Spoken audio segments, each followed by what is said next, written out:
بسم الله الرحمن الرحيم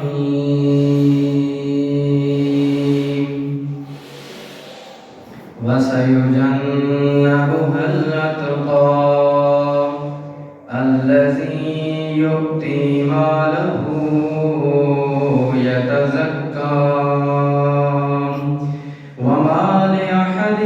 عنده من نعمة تجزى إلا ابتغاء وجه ربه الأعلى ولسوف يرضى. صدق الله العظيم وصدق رسوله النبي الأمي الحبيب الكريم. إن الله وملائكته يصلون على النبي يا أيها الذين آمنوا صلوا عليه وسلموا تسليما. اللهم صل على سيدنا ومولانا محمد وعلى آل سيدنا ومولانا محمد وبارك وسلم وصل عليه. الصلاة والسلام عليك يا رسول الله وعلى آلك وأصحابك يا حبيب الله. اللہ تعالیٰ کی حمد و ثنا کے بعد حضور اکرم نور مجسم نور سرور کائنات مفخر موجودات روح کائنات جان کائنات بلکہ اصل کائنات حضرت احمد مجتبی جناب محمد مصطفیٰ صلی اللہ علیہ وآلہ وسلم کی بارگاہ اقدس میں ہدیہ درود و سلام پیش کرنے کے بعد انتہائی عزت و تکریم کے لائق میرے بزرگوں دوستوں نوجوان ساتھیوں مسلمان بھائیوں، اللہ تعالیٰ کی نایاب اور بے عیب کتاب قرآن مجید فرقان حمید کی چند آیات بینات تلاوت کرنے کا شرف حاصل کیا۔ دعا ہے اللہ رب العالمین حق سچ بیان کرنے کی سننے سنانے کے بعد ہم سب کو عمل پیرا ہونے کی توفیق عطا فرمائے۔ اپنے اس عمل میں اللہ کی رضا کو تلاش کرتا ہے، اللہ کے راستے میں خرچ کر کے بندہ جس بندے پر خرچ کر رہا ہو، جس کو عطا کر رہا ہو، اس سے واپسی بدلے کی امید نہیں رکھتا، بلکہ وہ دیتا اللہ کے بندے کو ہے اور اس کا بدلہ بندے سے نہیں بلکہ اللہ سے مانگتا ہے۔ جو بندہ ایسا عمل کرنے والا ہو کہ وہ جو بھی کسی کو عطا کرے، کسی کی کوئی مدد کرے، کسی پر کوئی مہربانی کرے تو وہ صرف اللہ کی رضا کے لیے کرے، اپنی انا کے لیے نہیں، یا اس سے واپسی بدلہ لینے کے لیے نہیں کہ اب میں نے اس کو 10 روپے دیے تو اب یہ مجھے 20 کم دے گا۔ جو بندہ یہ نیت رکھے گا تو پھر وہ اللہ کی رضا کا متلاشی نہیں ہے، وہ اللہ کی رضا تلاش نہیں کر رہا، کیونکہ اگر اللہ کے لیے کسی کو دیں گے تو پھر اس کا بدلے کی امید بھی اللہ سے رکھیں، بندے سے نہ رکھیں کہ بندہ اس نیکی کا بدلہ دے گا۔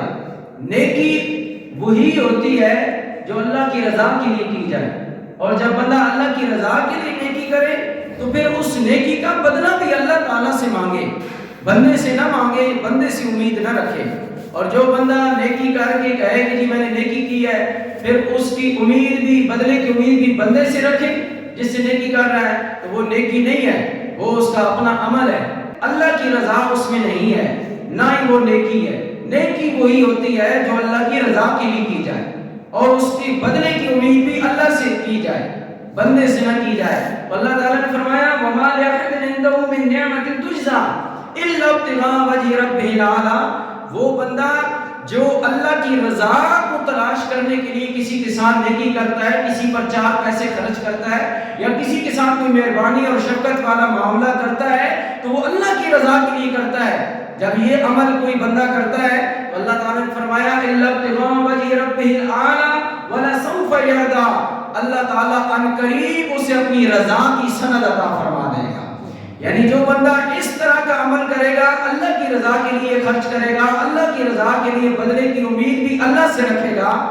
خرچ بھی اللہ کے لیے کر رہا ہے اور بدلے کی امید بھی اللہ سے کر رہا ہے، جو بندہ ایسا عمل کرتا ہے اللہ فرماتا ہے وَلَا سَوْفَ يَرْضَىٰ، ایسے بندے سے قریب اللہ تعالیٰ راضی ہو جائے گا۔ سامعین محترم، یہ سورۃ اللیل کی آخری آیات ہیں۔ یہاں جس شخصیت کا اللہ تعالیٰ نے ذکر کیا ہے وہ ہے حضرت ابوبکر صدیق رضی اللہ تعالیٰ عنہ، جن کو لوگ کہا کرتے تھے کہ یہ جی اللہ کے راستے میں خرچ اس لیے کر رہے ہیں، یہ اپنے ووٹ بنا رہے ہیں، اپنے سپورٹر پیدا کر رہے ہیں۔ تو اللہ تعالیٰ نے فرمایا میرے یار کا یار ابوبکر صدیق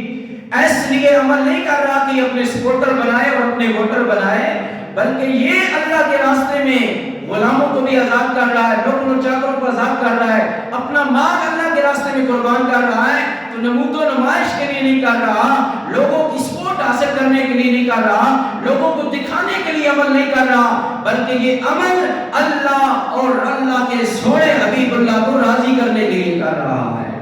تو اللہ تعالیٰ نے خود حضرت ابوبکر صدیق رضی اللہ تعالیٰ عنہ کے مزکی ہونے کی گواہی دی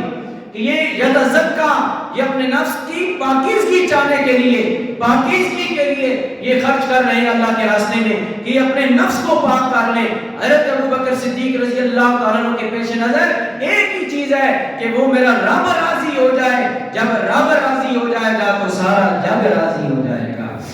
لیکن اپنے رب کو راضی کرنے کی کوشش نہیں کرتے، جس کی وجہ سے ہمیں پریشانیاں ہوتی ہیں، معاملات خراب ہوتے ہیں، ڈسٹربنس پیدا ہوتی ہے، ذہنی انتشار پیدا ہوتا ہے۔ کیوں؟ کیونکہ ہم اپنے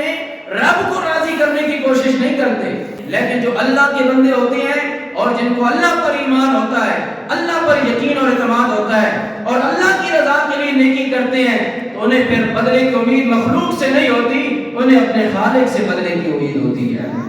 سامعین محترم، اس لیے ہر حال میں اپنے رب کو راضی کرنے کی کوشش کریں، بندے کے ساتھ جتنی بھی وفائیں کریں، بندہ لاکھ نیکیاں کر دے کسی بندے کے ساتھ، بندہ راضی نہیں ہوتا، بس اپنے رب کے لیے ایک نیکی کر لے تو رب فوراً راضی ہو جاتا ہے۔ تو رب کو راضی کرنا آسان ہے، یہ لوگوں کو راضی کرنا بڑا مشکل ہے۔ یہ زندگی کا تجربہ آپ کر کے دیکھ لیں، بڑے بڑے بزرگوں سے سن لیں ان کی زندگیوں کے تجربے، انہوں نے زندگیاں نچوڑ اسی بات میں نکالی ہے کہ لوگوں کو راضی کرنے کی کوشش کرو گے تو مٹ جاؤ گے، ٹوٹ جاؤ گے، بکھر جاؤ گے، ختم ہو جاؤ گے، قبر میں چلے جاؤ گے، لیکن لوگ راضی نہیں ہوں گے۔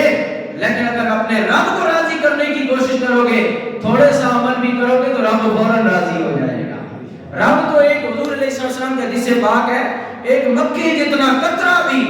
اگر کوئی اللہ سے شرمسار ہو کر، اللہ سے ڈر کے، نادم ہو کر، شرمندہ ہو کر اللہ کی بارگاہ میں آ کے سچے دل سے بندہ توبہ کرے، اور ایک مکھی جتنا قطرہ، مکھی کتنی ہوتی ہے، چھوٹی سی ہوتی ہے اس کا وجود، مکھی جتنا آنکھوں سے ایک آنسو کا قطرہ بہا دے اور اللہ سے معافی مانگے، اللہ تعالیٰ فوراً راضی ہو جاتا ہے، اللہ فوراً راضی ہو جاتا ہے۔ لیکن بندے کو راضی آپ ٹوٹ جائیں گے، بکھر جائیں گے، بندہ راضی نہیں ہوگا۔ بندے کے ساتھ لاکھ نیکیاں کرو، ایک برائی ہو جائے تو جناب اللہ آپ کی لاکھ نیکیوں کو بھلا دے گا، ایک برائی کو یاد رکھ کے آپ کی زندگی کو تباہ کر دے گا۔ تو سامعین محترم، ہمیں اللہ تعالیٰ اپنی ذات کی رضا نصیب فرمائے، اپنی ذات کو راضی کرنے کی توفیق عطا کرے۔ تو اللہ تعالیٰ نے یہاں حضرت ابوبکر صدیق رضی اللہ تعالیٰ عنہ کے جو عمل ہے خالصتاً اللہ کی رضا کے لیے، اس عمل کو اللہ تعالیٰ نے خود بیان فرمایا، اور مفسرین کہتے ہیں یہ آیات حضرت ابوبکر صدیق رضی اللہ تعالیٰ کی شان میں نازل ہوئی ہیں، کہ حضرت ابوبکر صدیق رضی اللہ تعالیٰ جو بھی کام کرتے تھے وہ صرف اور صرف اللہ کی رضا کے لیے کرتے تھے۔ آپ غور کریں، حضرت بلال رضی اللہ تعالیٰ عنہ کتنے بڑے صحابی، مشہور صحابی، عاشق رسول صحابی، جب بھی اس شاہکان مصطفیٰ کا ذکر ہوتا ہے، رسول اللہ صلی اللہ علیہ وسلم کی عاشقوں کا ذکر ہوتا ہے، حضرت بلال رضی اللہ تعالیٰ عنہ کا بھی ان عاشقوں میں نام آتا ہے۔ کتنے بڑے عاشق رسول حضرت بلال رضی اللہ تعالیٰ عنہ، لیکن حضرت بلال رضی اللہ تعالیٰ عنہ وہ شخصیت ہیں کہ جو حضرت ابوبکر صدیق رضی اللہ تعالیٰ عنہ کی نیکیوں میں سے ایک نیکی ہے۔ ابوبکر صدیق رضی اللہ تعالیٰ عنہ کی نیکیوں میں سے ایک نیکی کا نام حضرت بلال رضی اللہ تعالیٰ عنہ ہے، جن پر امیہ ظلم کرتا تھا، گرم پتھروں پر حضرت بلال کو لٹا دیتا، اور اوپر بوری رکھ دیتا مٹی سے بھر کر، وزن رکھ دیا کرتا تھا تاکہ بلال ہل بھی نہ سکے۔ ظلم سہتے رہے، اور ظلم کس لیے سہتے رہے کہ وہ بار بار امیہ کہتا تھا کہ تم رب کا کلمہ پڑھنا چھوڑ دے، رسول اللہ صلی اللہ علیہ وسلم کا کلمہ پڑھنا چھوڑ دے بلال، تو میں تجھے یہ ساری صعوبتیں، ساری مشکلات، ساری تیری پریشانیاں ختم ہو جائیں گی، صرف ایک کام کر کے رسول اللہ کو چھوڑ دے۔ لیکن حضور کی خاطر حضرت بلال نے ہر ظلم اور ہر زیادتی برداشت کر لی، لیکن سرکار کو چھوڑنا گوارا، حضور کا کلمہ پھر بھی پڑھتے، ظلم سہتے تھے، اور پھر بھی کہتے تھے احد احد احد، اللہ اللہ کی صدائیں پھر بھی لگاتے تھے۔ حضرت بلال رضی اللہ تعالیٰ عنہ اتنے ظلم و ستم برداشت کر رہے ہیں، ایک مرتبہ امیہ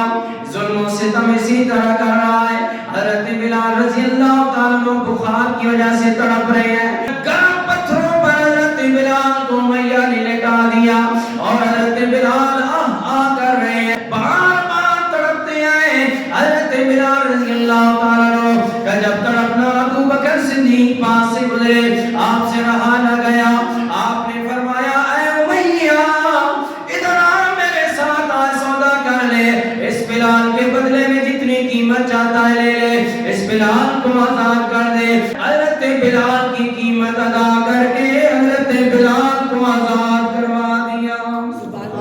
حضرت بلال رضی اللہ تعالیٰ عنہ آزاد ہو گئے، حضرت ابو بکر صدیق رضی اللہ تعالیٰ عنہ قیمت ادا کر دی۔ میں عرض یہ کر رہا ہوں، اگر حضرت بلال حضور کی غلامی میں آئے ہیں، حضور علیہ السلام کے غلام بنے اور امیہ سے آزاد کروایا ہے، تو حضرت ابو بکر صدیق نے آزاد کروایا ہے۔ حضرت بلال کا مقام کتنا بلند ہے، لیکن سوچو حضرت ابو بکر صدیق کا مقام کتنا بلند ہوگا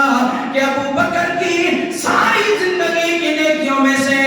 ایک نیکی کا نام حضرت بلال ہے۔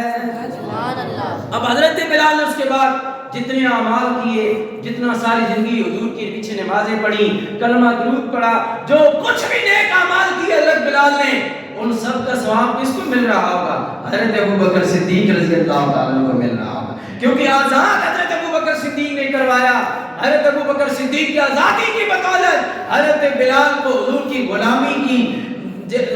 کی استطاعت ملی، غلامی کی توفیق نصیب ہوئی۔ تو سامعین محترم، حضرت ابو بکر صدیق کا مقام کتنا بلند ہوگا جن کی نیکیوں میں سے ایک نیکی کا نام حضرت بلال ہے، اور پھر اس ابو بکر کا مقام کتنا بلند ہوگا جس کے مزکی ہونے کے، جس کے پاک ہونے کے، جس کے مطہر ہونے کے، جس کے پاکیزہ شخصیت ہونے کی گواہی کوئی اور بندہ نہیں دے رہا بلکہ رب کا قرآن دے رہا ہے، سونا رحمان دے رہا ہے کہ ابو بکر صدیق پاک ہستی ہیں، الذی یؤتی مالہ یتزکا، یہ جب کسی کی بھی ہیلپ کرتے ہیں، مدد کرتے ہیں، تو اس لیے کرتے ہیں کہ رب مجھے پاک فرما دے، رب مجھے پاک کر دے، کیونکہ جب بندہ اللہ کے راستے میں خرچ کرتا ہے، اللہ کے راستے میں کسی کو کچھ دیتا ہے، تو وہ بندے کا صرف مال پاک نہیں ہوتا بلکہ اللہ تعالیٰ اس کے نفس کو بھی پاک فرما دیتا ہے، اس کی ذات کو بھی پاک کر دیتا ہے۔ دو فائدے ہوتے ہیں۔ تو سامعین محترم، حضرت ابو بکر صدیق رضی اللہ تعالیٰ اللہ کے راستے میں خرچ کرتے رہتے، ایک حضرت بلال نہیں، کتنے سینکڑوں غلام حضرت ابو بکر صدیق نے آزاد کروائے، اور وہ صرف اور صرف اس لیے آزاد کروائے کہ میرا رب راضی ہو جائے۔ کون راضی ہو جائے؟ انہی چیزوں کو، اس چیز کو اللہ تعالیٰ نے آیات میں بیان فرمایا، الذی یؤتی مالہ یتزکا وما لأحد عنده من نعمت تجزا، یہ کسی بندے سے اس لیے نہیں اللہ کے راستے میں حضرت ابو بکر صدیق خرچ کر رہے ہیں، بلکہ اس لیے خرچ کر رہے ہیں ان سے لیے نہیں کہ کوئی جزا ملے، مجھے ریٹرن کوئی جواب ملے، یا میں ایک نیکی کر رہا ہوں تو یہ بندہ میرے ساتھ دو نیکیاں کرے، اس لیے نہیں۔ فرمایا یہ جزا طلب کرنے کے لیے نہیں، یہ اپنے رب کی رضا طلب کرنے کے لیے خرچ کر رہے ہیں۔ تو اپنے رب کو راضی کرنے کے لیے حضرت ابو بکر صدیق نے اپنی ساری زندگی وقف کر دی۔ اتنے متقی، اتنے پرہیزگار حضرت ابو بکر صدیق رضی اللہ تعالیٰ عنہ، انبیاء اور رسولوں کے بعد سب سے پاکیزہ شخصیت، سب سے نیکوکار شخصیت، سب سے زیادہ اللہ کی عبادت گزار شخصیت اور پرہیزگار شخصیت کا نام ابو بکر صدیق رضی اللہ تعالیٰ عنہ۔ حضرت ابو بکر صدیق رضی اللہ عنہ جن کے مزکی ہونے کی گواہی رب کا قرآن دے رہا ہے، فرمایا الا ابتغاء وجه ربہ الاعلی، یہ اللہ کی رضا طلب کرتے. حضرت ابو بکر صدیق رضی اللہ تعالیٰ عنہ اتنے پرہیزگار تھے.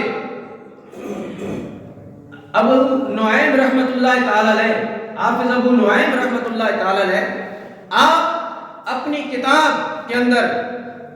حلیۃ الاولیاء کے اندر ایک بڑا پیارا واقعہ آپ نے نقل کیا. ابو نعیم رحمۃ اللہ تعالی علیہ وہ محدث ہیں، حافظ الحدیث ہیں، جو 10 صدیاں پہلے گزرے ہیں. 10 صدیاں پہلے لکھی ہوئی یہ کتاب حلیۃ الاولیاء. اس کے اندر حافظ ابو نعیم رحمۃ اللہ تعالی نے ایک واقعہ نقل کیا کہ آپ کا ایک غلام تھا، حضرت ابو بکر صدیق کا ایک نوکر تھا، غلام تھا، وہ آپ کے لیے کھانے کا اہتمام فرماتا. آپ امیر المومنین تھے. ایک مرتبہ کوئی آپ کا غلام کوئی کھانے کی چیز لایا تو حضرت ابو بکر صدیق رضی اللہ تعالیٰ کا معمول تھا جب بھی وہ غلام کھانے کے لیے کوئی چیز لاتا، روٹی پانی لاتا، حضرت ابو بکر صدیق رضی اللہ تعالیٰ ایک سوال کرتے. کیا سوال کرتے؟ کہتے کہ غلام یہ روٹی کہاں سے لایا ہے، کیسے لایا ہے، یعنی اس کے بارے میں جانچ پڑتال کرتے، پھر اس کو تناول فرماتے، پھر کھانا کھاتے تھے. اصل کہتے یہ کام نہیں کیتا، آزاد آرام حلال تمیز کرنی نہیں. جو کچھ ہے سامنے آیا بات جنا والا ٹوٹ پڑے کھانے پر. یہ نہیں پوچھا کہ حلال بھی ہے یہ کھانا کہ حرام ہے، حرام کے پیسوں سے ہی کمایا وہ مال ہے کہ حلال کے پیسوں سے. ہم نے یہ کبھی نہیں سوچا. لیکن جو جتنا بڑا متقی ہوتا ہے نا، اللہ تعالیٰ نے ویسے تو نہیں ابو بکر صدیق کے تقویٰ کی بات قرآن میں کی ہے. کچھ پانے کے لیے کچھ کھونا پڑتا ہے. حضرت ابو بکر صدیق رضی اللہ تعالیٰ اتنے متقی پرہیزگار تھے کہ کھانے سے پہلے پوچھتے غلام یہ کہاں سے کھانا لایا ہے، کیسا کھانا ہے، حلال پیسوں سے لایا ہے، کوئی ملاوٹ تو نہیں، کسی کو کوئی اخبار کے تو نہیں لایا. تو غلام جو ہے وہ کھانا پیش کرتا، کہتا ہے نہیں حضور یہ بالکل پاکیزہ کھانا ہے، اس میں کوئی حرام کی کمائی نہیں ہے، نہ کوئی اس طرح کے معاملات ہیں. حضرت ابو بکر صدیق جانچ پڑتال کرنے کے بعد کھانا شروع کر دیں. ایک دن آپ آئے حضرت ابو بکر صدیق رضی اللہ تعالیٰ عنہ، آپ نے فوراً کھانا غلام نے سامنے رکھا، آپ نے شروع کر دیا کھانا کھانا شروع کر دیا. ایک لقمہ لیا یا دوسرا لقمہ لیا تو غلام کہنے لگا حضور پہلے تو آپ ہر روز ہر کھانے سے پہلے پوچھتے ہیں کہ کہاں سے لایا ہے، جانچ پڑتال کرتے ہیں پھر کھاتے ہیں، آج آپ نے پوچھا نہیں ہے. حضرت ابو بکر صدیق رضی اللہ تعالیٰ عنہ نے فرمایا او غلام میں تھوڑا جلدی میں تھا آیا اس لیے جلدی کھانے لگا، بتا کہاں سے لایا. تو حضرت ابو بکر صدیق کہنے لگے مجھے یقین ہے کہ تو حلال ہی لایا تھا، کوئی کسی قسم کا آمیزش نہیں ہوگی. اس نے کہا حضور بات یہ ہے کہ آج میں فلاں محلے میں گیا تھا مدینہ سے باہر، تو فلاں جگہ پر گیا تو وہاں میرے کوئی پرانے دوست تھے، وہ کافر تھے، اور ان کافروں کے ساتھ جب میں بھی کافر تھا، مسلمان نہیں ہوا تھا، تو میں کفر کے زمانے میں جادو ٹونے کر کے لوگوں کو کام کرتا تھا، تو ان کا کام میں نے کفر کے زمانے میں کیا تھا. آج جب میں ان کے محلے میں گیا، ان کی بستی میں گیا دور سے، انہوں نے کہا یار یہ تو ہمارا وہ بندہ ہے جس نے ہمارے ساتھ نیکی کی تھی. تو انہوں نے ان کی کوئی شادی تھی تو انہوں نے کھانا پکایا ہوا تھا، انہوں نے کھانا مجھے بھی دیا اور میں لے کر آپ کی بارگاہ میں حاضر ہو گیا. اے غلام تیرا ستیہ ناس ہو، تو نے مجھے آج برباد کر دی ہے، مجھے آج تو نے غرق کر دی ہے. آج ابو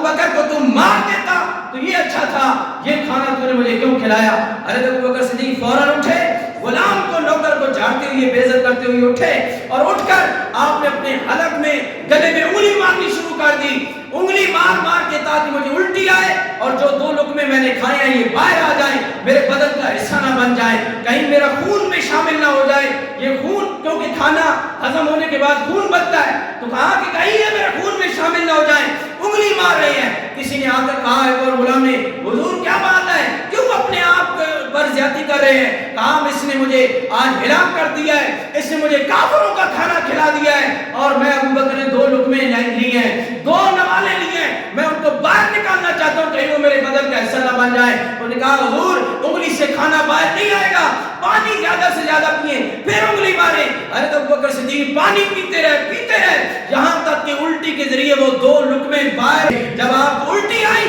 وہ 2 لقمے باہر آئے، پھر آپ کی بارگاہ میں سجدہ شکر ادا کیا. یا اللہ تیرا شکر ہے کہ جس ابو بکر نے ساری زندگی حرام نہیں کھایا، آج بھی تو نے حرام کے لقمے سے ابو بکر کو بچا لیا ہے. صرف 2 نوالے حرام کے ابو بکر صدیق اپنے بدن کا حصہ بننا گوارا نہ کیا. کتنی متقی شخصیت ابو بکر صدیق رضی اللہ تعالیٰ عنہ کی. حافظ ابو نعیم رحمۃ اللہ تعالیٰ علیہ ایک اور واقعہ آپ نقل کرتے ہیں. اتنے متقی، اتنے پرہیزگار اور اتنے اللہ تعالیٰ سے ڈرنے والے اور دنیا سے لا تعلق انسان تھے. حضرت ابو بکر صدیق رضی اللہ تعالیٰ عنہ ایک مرتبہ آپ اسی طرح بیٹھے ہیں، آپ کے دوست احباب بھی بیٹھے ہیں، آپ نے پانی طلب کیا، مسجد نبی شریف میں بیٹھے ہیں یا کسی جگہ پر آپ تشریف فرمائے، تو کہا مجھے پانی چاہیے، تو پانی پینے کے لیے کٹورے میں پیالے میں پانی ڈال کے دیا گیا، آپ کو پیش کیا گیا، اس پانی کو ٹھنڈا پانی تھا، کسی نے بیچ میں شہد ملا دیا، شہد ملا کر پانی آپ کو پیش کر دیا گیا، جب آپ پانی لے کر پیالہ منہ کے قریب کیا، کہا دیکھا پانی کا رنگ تبدیل ہے، کہا پانی میں کوئی چیز ملی ہے، کیا وجہ ہے؟ ساتھی نے بتایا حضور میں نے پیار سے بیچ میں شہد ڈالا ہے، شہد ملا کر آپ کو پانی پیش کر دیا ہے۔ حضرت ابوبکر صدیق رضی اللہ تعالیٰ عنہ وہ پیالہ اٹھا کر نیچے رکھ دیا، پینا گوارا نہ کیا، رونے لگ پڑے۔ ساتھیوں نے کہا حضور کیا وجہ ہے؟ کوئی بے ادبی ہو گئی ہے، کوئی نافرمانی ہو گئی ہے، کیا وجہ ہے؟ پانی میں شہد ہی تو ملایا ہے، شہد بھی حلال ہے، پانی بھی حلال ہے، پھر آپ کیوں نہیں پی رہے؟ فرمایا لوگوں اسی طرح میرے لجپال رسول اللہ کے نبی جی، سونے رب کے حبیب جی، دو جگ کے طبیب جی، ایک مرتبہ مسجد نبی میں اسی طرح تشریف فرما تھے، میرے سونے نبی نے بھی پانی مانگا تھا جس طرح میں نے پانی مانگا ہے۔ جب میرے لجپال نبی کو پانی پیش کیا گیا پیالے کے اندر، میرے لجپال نبی نے منہ کے قریب کیا، دیکھا شہد پانی میں ملا ہوا ہے، میرے لجپال نبی رکھ کر رونے لگ پڑے اور کہا لوگوں یہ دنیا ہے، جو دنیا سے محبت کرتا ہے اس کا دل اللہ رسول کی محبت سے خالی ہو جاتا ہے، جو روپے پیسے کا بندہ بنتا ہے، جو کاروں کوٹھیوں کی محبت دل میں لے آتا ہے، رب رسول کی محبت ختم ہو جاتی ہے، کیونکہ بندے کو دنیا کی دولت بخیل بنا دیتی ہے، کنجوس بنا دیتی ہے، بندے کے اندر کمزوریاں پیدا کر دیتی ہے۔ حضرت ابوبکر صدیق کہتے ہیں میرے لجپال نبی وہ شہد ملا ہوا پانی بھی پینا گوارا نہ کیا، رو رو کے نڈال ہو گئے، ادھر دنیا کہنے لگی اے یا رسول اللہ آپ تو مجھ سے بچ گئے ہیں لیکن آپ کی امت نہیں بچے گی، آپ کے بعد کوئی نہیں بچے گا۔ ابوبکر صدیق کہہ رہے ہیں اے لوگوں میں اس لیے رو رہا ہوں کہیں دنیا کی محبت میرے دل میں تو نہیں آ گئی۔ ظاہری بات ہے جب پانی میں شہد ملا ہو یا دودھ میں شہد ملا ہو بندے کو اچھا لگتا ہے، بندہ پیار سے شربت بنا بنا کے پیتا ہے، لیکن لوگوں حضرت ابوبکر صدیق اتنی دنیا کی محبت بھی گوارا نہیں کر رہے بلکہ اس پانی کو پینا گوارا نہ کیا جس میں شہد ملا ہوا تھا، رکھ دیا اور رو رو کے کہنے لگے یا اللہ مجھے اپنے اور اپنے رسول کی محبت سے ہی آباد رکھنا، دنیا کی محبت سے آباد نہ رکھنا، کیونکہ جس کے دل میں دنیا آباد ہو جائے وہ برباد ہو جاتا ہے، اور جس کے دل میں اللہ اور اس کے رسول کی محبت آ جائے وہ آباد ہی آباد ہو جاتا ہے۔ اتنے متقی پرہیزگار کہ حلال چیز بھی پینا گوارا نہیں کر رہے کہ کہیں اس کی محبت میرے دل میں نہ داخل ہو جائے، اور محبت پیدا ہو گئی تو پھر میں بار بار نہیں یہ نہ طلب کروں ہاں بھائی مجھے پانی دو تو شاید ملا کر ہی دو۔ اور تھے بھی امیر المومنین، تو اتنے بڑے امیر اور اتنے بڑے بادشاہ ہو کر اور اتنے مومنوں کے امیر ہو کر، مسجد نبی کے امام ہو کر، جانشین مصطفیٰ ہو کر، یار غار ہو کر، محبوب پروردگار ہو کر اور محبوب سرکار ہو کر، وہ چاہتے تو کیا کچھ نہ کھا سکتے تھے، وہ چاہتے تو کیا کچھ نہ حاصل کر سکتے تھے، لیکن انہوں نے اتنا بھی گوارا نہ کیا۔ میں کہتا ہوں دیکھو جس ابوبکر صدیق نے شہد پانی میں ملا کر پینا گوارا نہ کیا، آج جو بدبخت کہتے ہیں کہ سیدہ زہرا پاک کا حق ابوبکر صدیق نے مار لیا، میں نے کہا بدبختو جو ایک چھوٹے سے پیالے میں شہد ملا ہوا پانی پینا گوارا نہیں کرتا وہ نبی کی بیٹی کا حق مارنا گوارا کرے گا؟ کتنی بڑی بدبختی! اتنا متقی اور پرہیزگار شخصیت جس کی پرہیزگاری کی گواہیاں رب ذوالجلال قرآن میں دے، اور سونا مدینے والا مصطفیٰ محبوب رحمان مدینہ میں منبر پر بیٹھ کر گواہیاں دے، اس ابوبکر کی عظمت کا عالم کیا ہوگا، ان کی شان کا عالم کیا ہوگا۔ حضرت ابوبکر صدیق کے دل میں حضور کا اتنا عشق تھا، مجھے بتاؤ جس بندے کو جس کے ساتھ عشق ہوتا ہے اس کی ہر چیز کے ساتھ عشق ہوتا ہے، اس کے ہر رشتے کے ساتھ اسے عشق ہوتا ہے، تو اگر حضور کے ساتھ ابو بکر صدیق عشق فرماتے تھے، بتاؤ نبی کی بیٹی کا پھر کتنا حیا فرماتے ہوں گے، حضور کے بیٹے حضور کے نواسوں کا کتنا حیا کرتے ہوں گے۔ ابو بکر صدیق رضی اللہ تعالیٰ عنہ نے اہل بیت رسول کا ادب اور احترام ہمیں سکھایا۔ عشق رسول کی داستان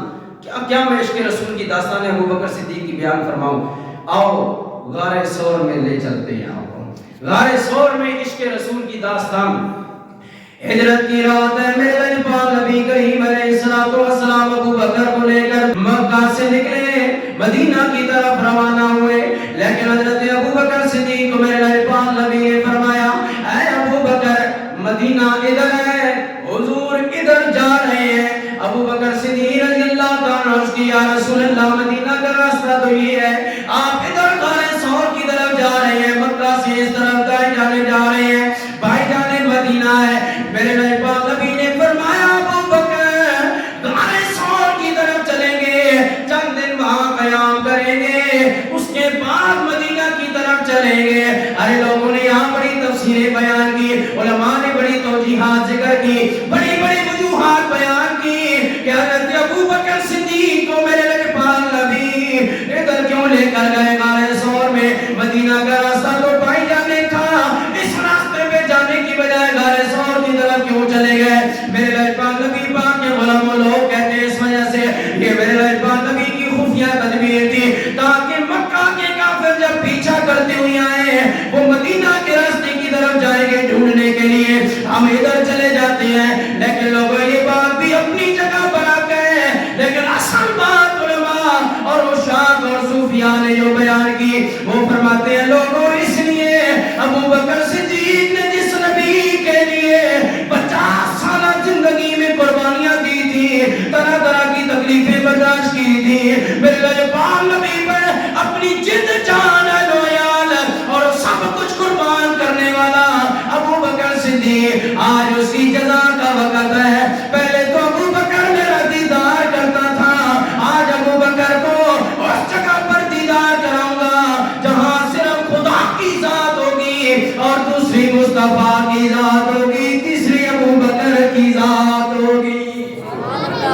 وہاں اللہ کے سوا، اللہ کے رسول کے سوا، ابو بکر صدیق کے سوا کوئی نہیں ہوگا۔ حضور علیہ السلام غار ثور کے قریب چلے گئے۔ آج وہاں جب حج عمرہ کرنے کے لیے، حج کرنے کے لیے جاتے ہیں، لوگوں سیڑھیاں بنی ہوئی ہیں، لیکن اتنی بڑی چوٹی پر آج بڑے بڑے جوان چلتے چلتے تھک جاتے ہیں، کئی مرتبہ راستے میں اسٹے کرتے ہیں، پھر رک کر غار ثور پر جاتے ہیں۔ لیکن آؤ عشق صدیق دیکھو، صدیق کا عشق رسول دیکھو، جب پہاڑی پر چڑھنے لگے، پہاڑی کے نوکیلے پتھر تھے، نوکدار پتھر، حضرت ابو بکر صدیق بھی چل رہے ہیں، میرے لجپال نبی بھی چل رہے ہیں۔ ابو بکر صدیق نے دیکھا میرے لجپال نبی کے قدم مبارک، نازک قدم مبارک زخمی ہو رہے ہیں، نوکیلے پتھر میرے لجپال نبی کے قدموں میں لگ رہے ہیں۔ ابو بکر صدیق پیچھے بیٹھ گئے، بیٹھ کر رونا شروع کر دیا۔ میرے لجپال نبی نے فرمایا ابو بکر روتا کیوں ہے؟ یا رسول اللہ آپ کے پاؤں زخمی ہیں۔ میرے لجپال نبی نے فرمایا ابو بکر پاؤں میرے زخمی ہیں، روتا تو ہے، درد مجھے ہو رہا ہے، رو تو رہا ہے۔ ابو بکر کہتے ہیں یا رسول اللہ چوٹ آپ کو لگے، اللہ کے نبی کو چوٹ لگے، درد صدیق کو ہوتا ہے۔ عشق رسول ہے، عشق رسول کی داستان اگر سننی ہو ابو بکر صدیق کی زندگی پڑھو۔ ارے لوگوں عشق کی کہانیاں بڑے بڑے دنیا بیان کرتی ہے، لیلا مجنون کا بھی عشق ہے، فلاں کا عشق ہے، فلاں کا عشق ہے۔ میں نے کہا یارا تو نے عشق نہیں دیکھا، اگر سچا عشق دیکھنا ہے جس پر خدا کو بھی ناز ہے، رسول اللہ کو بھی ناز ہے، جس پر حبیب اللہ کو بھی ناز ہے اور سونے اللہ کو ناز ہے، وہ عشق دیکھنا ہے تو اس دنیا میں ایک ہی بندہ نظر آئے گا، میرے لجپال نبی کا یار ابو بکر صاحب مزار نظر آئے گا۔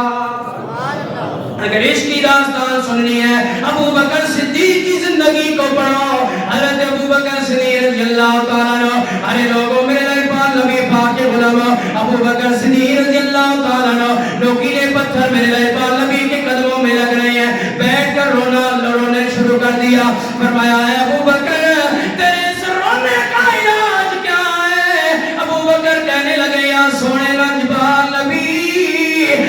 اللہ کے سونے رسول جی کرم فرماؤ ابو بکر کے کندھوں پر بیٹھ جاؤ، ابو بکر آپ کو لے جائے گا۔ اتنی بڑی پہاڑی، اتنی بڑی چڑھائی، اتنی بڑی چوٹی، اس تک ابو بکر صدیق میرے لیے پاک نبی کو کندھوں پر بٹھا لیتے ہیں، اپنے یار کی بات قبول فرما لیتے ہیں۔ میرے لیے پاک نبی حضرت ابو بکر صدیق کے کندھوں پر بیٹھ گئے۔ حضرت ابو بکر صدیق دوڑتے جا رہے ہیں، ارے قدم تو ابو بکر کے بھی زخمی ہو رہے ہیں، ابو بکر کے پاؤں سے بھی خون آ رہا ہے، لیکن ابو بکر صدیق رضی اللہ تعالیٰ عنہ کو اپنے پاؤں سے نکلنے والے خون کی پرواہ نہیں، بلکہ رب کے رسول کی پرواہ ہے۔ کیسا عشق رسول! حضرت ابو بکر صدیق رضی اللہ تعالیٰ حضور کو کندھوں پر بٹھا کر راستے میں اسٹے بھی نہ کیا، اور کوئی سیڑھیاں نہیں بنی ہوئی تھی آج کی طرح، جس طرح آج سیڑھیاں وہاں بنا دی گئی ہیں، سیدھی پہاڑی تھی، سلپنگ بھی تھی، سب کچھ تھا، لیکن ابو بکر صدیق رضی اللہ تعالیٰ عنہ سلپ بھی نہ ہوئے، گرنے بھی نہ دیا، اللہ کے نبی کو کندھوں پر اٹھایا۔ اب یہاں میں ایک بات کرنا چاہتا ہوں جو محبت بھری ہے، ایسا نہیں محبت نہ کو سبحان اللہ۔ ابو بکر صدیق نے حضور کو کندھوں پر اٹھایا۔ کس کو اٹھایا؟ سارے بولو، کس کو اٹھایا؟ کندھوں پر ابو بکر صدیق نے اللہ کے نبی کو اٹھایا۔ مطلب یہ نکلا کہ نبوت کا بوجھ ابو بکر صدیق نے اپنی زندگی میں ہی اٹھا لیا تھا۔ نبوت کا بوجھ، رسالت کا بوجھ ابو بکر صدیق نے اپنے کندھوں پر اٹھا لیا۔ حضور کندھوں پر آ گئے نا، تو اللہ کے نبی ہیں، نبوت کندھوں پر آ گئی، رسالت کندھوں پر آ گئی، تو حضور علیہ السلام ابو بکر صدیق کے کندھوں پر بیٹھے۔ اور ایک اور مقام کی طرف آپ کو لے چلوں، مکہ خانہ کعبہ کی دھرتی ہے، خانہ کعبہ کی دھرتی پر 360 بت پڑے ہیں۔ حضور علیہ السلام نے فرمایا لوگوں آج ان بتوں کو کون توڑے گا؟ بتوں کو حضرت علی المرتضیٰ نے توڑنا شروع کر دیا، توڑتے توڑتے توڑتے توڑتے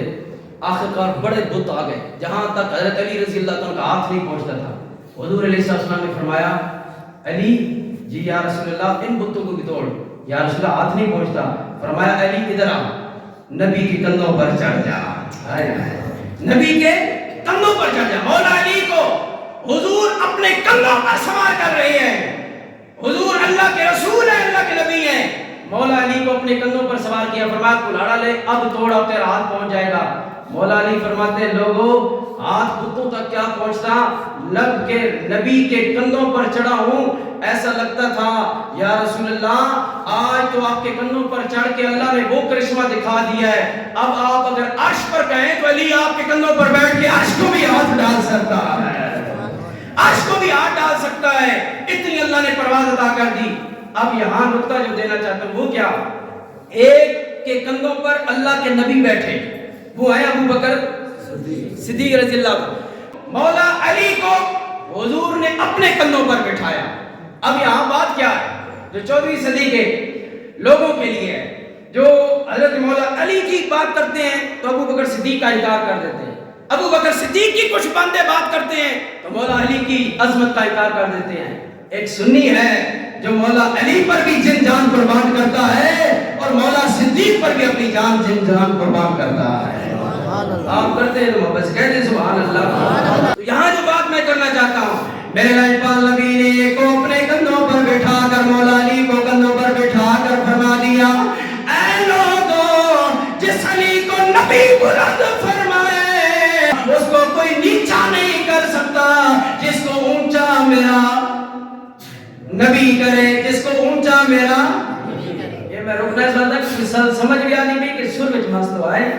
سمجھ آنے کے لیے میری بات فوکس ہوتا ہے سمجھانے پر، جس کو میرا نبی اونچا کرے اس کو کوئی نیچا